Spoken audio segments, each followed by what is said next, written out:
So I want to start this off by saying I don't know a whole lot about sharpening knives, and I probably am doing some of it wrong. So if you want to know how to actually sharpen them properly, I'll put some videos in the description down below.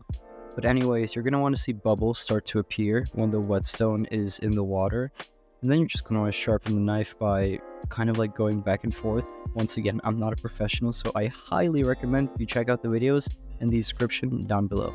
But anyways, now we're going to learn how to actually chop stuff. But before we do that, you basically want to hold the knife correctly. You want to have your thumb on one side of the knife and your index finger on the other, and wrap the rest of your fingers around the knife. So the first cut we're going to do is a dice, and for that we're going to cut the onion in half. Observe the beautiful half. And then you're going to take the skin off and cut that little part on the bottom off. You're then going to make these kind of vertical slices along the onion, I guess you would say. Then you're going to turn it and you're going to make a few horizontal slices as well. This is what's going to make to a square shape that we're all used to in dices. And then you're just going to mow through them, and you have your beautifully diced onion that you can use in salads and various other dishes.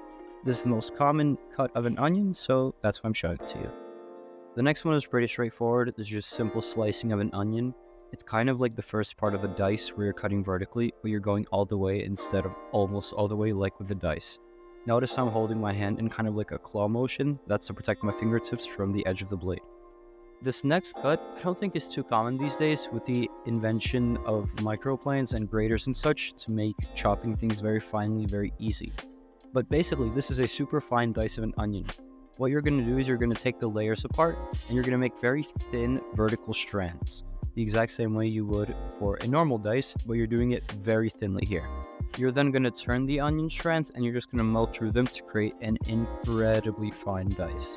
I mean, these are so fine you could probably throw them into oil and they'll dissolve within seconds. After that, you're going to have all three of your onion styles. Obviously, there are more ways to cut onions, but these are the three main ones that I think are most useful to you. Honestly, once you've mastered all of the onion cuts, you can probably go into any vegetable with pretty high confidence. For example, with peppers, all you need to do to dice them is cut them vertically, turn them, and cut them horizontally.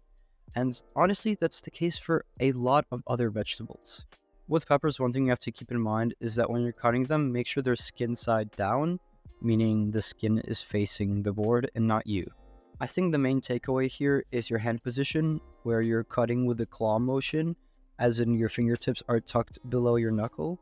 And you should also just learn how to hold the knife properly with the index finger thumb method that I mentioned in the beginning of the video.